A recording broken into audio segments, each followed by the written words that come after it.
Magandang hapon po sa inyo lahat.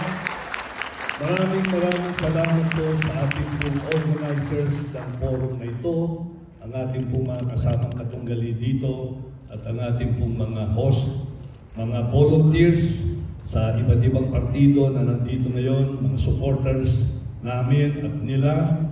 Magandang umaga po, magandang hapon po sa inyo lahat.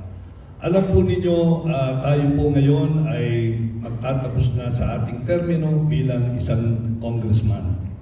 Ako po, ang tawag po sa atin ay working congressman dahil po sa mga napakadami po nating batas na naipasa sa Kongreso. Sa po ito, yung po free tertiary education. Pangalawa po dito, yung pag-create ng Cordillera State Institute of Technical Education, yung pong pag-establish ng Baguio, La Trinidad, Itogon, Sablan Development Authority, yung pong pagbibigay ng mga tulong sa ating pong mga kababayan, yung pong pag-convert ng mga different colleges sa buong Pilipinas into universities, may pong 20 ng mga state colleges and universities. Tayo po ngayon ay tumatayo dito sa inyong harapan. Ito pong ating ginawa sa Kongreso at sa loob po ng mahigit na 8 taon. Tayo po ay nagsilbi ng malinis, parangal at wala pong bayad na korupsyon.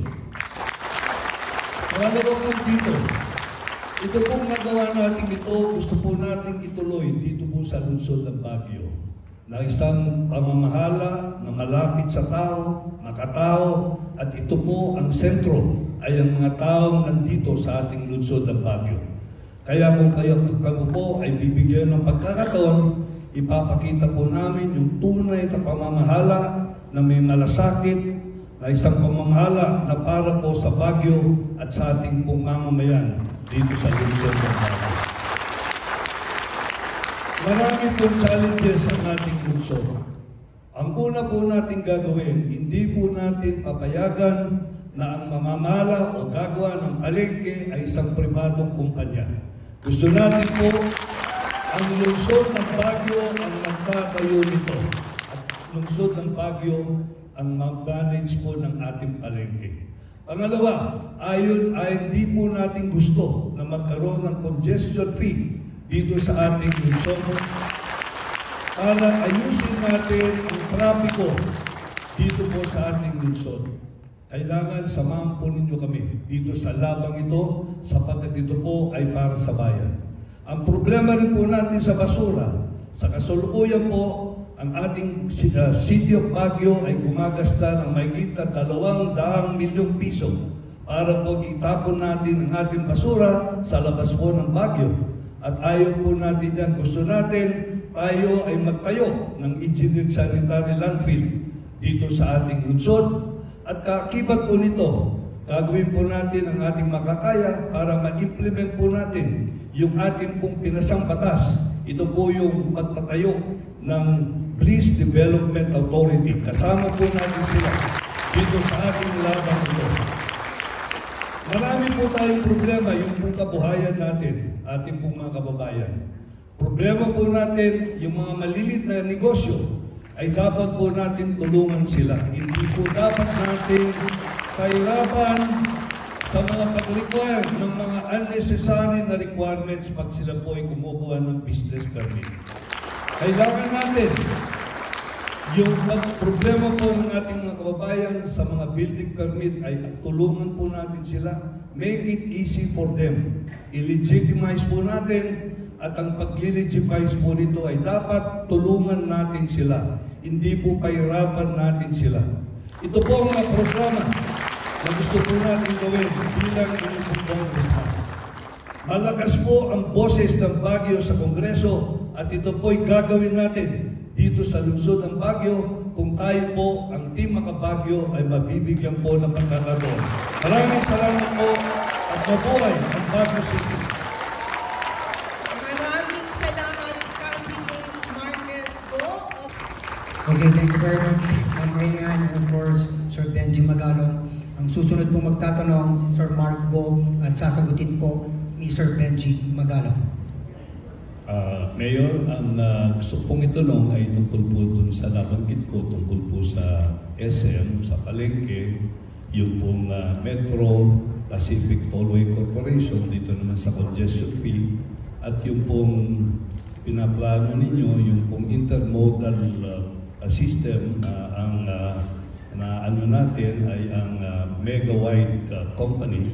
Gusto kong tanong, Mayor, kung meron na po kayong release na Certificate of Successful Completion sa tatlong programa ninyong ito, at ano po yung laman ng ito pong ating Certificate of Successful Completion. Maraming salamat po. Unang-una ho, sagutin ko po yung market. Ano po? Yung market modernization is a decision that was done by no less than the SP ho natin, City Council. Nabili ho sila loan, equity, financing, at PPP. Ang napili po nila is we're going to modernize the market through a PPP. Kaya yun po yung ipinapatupad ho natin. So we invited proponents para magsabit po ng solicited proposal. Dumaan po yan sa PPP process. Tandaan niyo, ang decision maker po, according to the PPP process or PPP law, is the City Council. Hindi po ang siyudad ng Baguio. And I would like to emphasize, hindi po ang mayor. I would like to emphasize that this is not a privatization. Ito po ay PPP. At yung market po will be managed and will be operated by the city. All revenue will go to the city. Pinapatupad lang po namin yung nadesisyonan po ng SP. Pangalawa, yung tinatawag po congestion fee, that is just one of the components of the smart urban mobility system. Yung meron pa 7 components dyan. No? Meron po yung parking management, meron po public transport management, traffic management, meron din po yung smart command center management. Lahat po yan, it will be managed by artificial intelligence. Kaya po napakamahal na sistema because that's the only way we'll be able to manage the city of Baguio, especially its traffic congestion.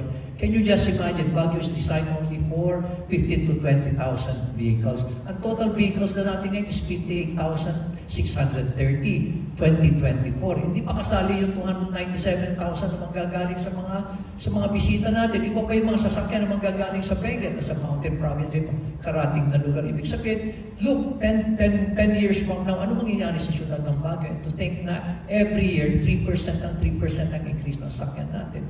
And the only way to do that is, again, through a smart mobility system.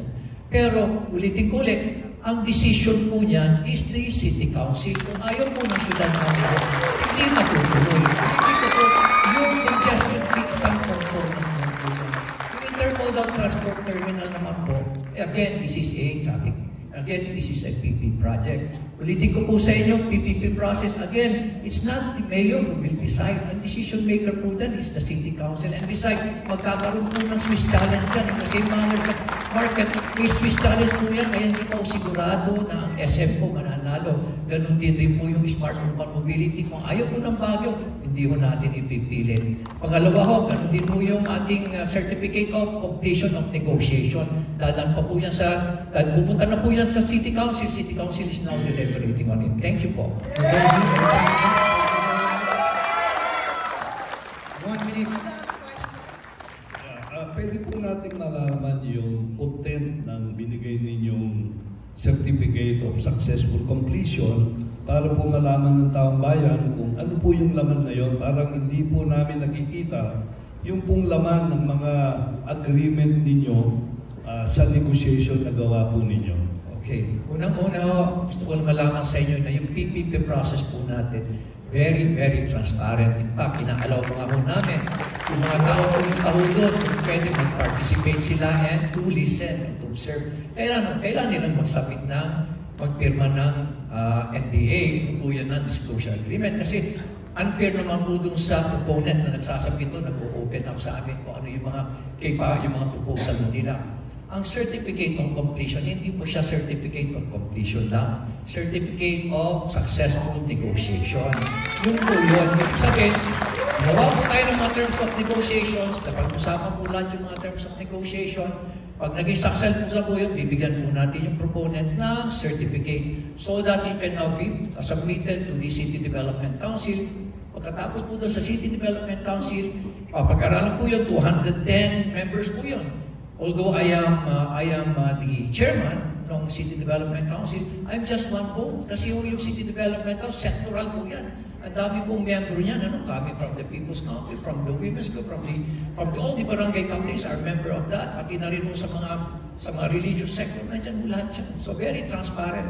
Ulitin ko, pagkatapos sunod, ipo-forward na naman sa City Council. City Council will now deliberate on it for 120 days. After 120 days, gagawin na po yung term of reference, then Swiss Challenge. Swiss Challenge po doon. Open na naman, lahat po ng mga sumali, pwede na naman sumali for bidding. Pagkatapos nilang ibibid, saka na lang po nila tatanungin ngayon yung proponent. Anong proponent? Kaya mo ba ito? Pag sinabi ko, hindi ko na kaya, then the winning bidder will win. Ganun po yung PPP process. Again, it's a very transparent process na ulitin ko po sa inyo, ito po ay prescribed po ng batas, PPP law. Okay, maraming salamat po sa Benji Magalong, Mr. Marquez.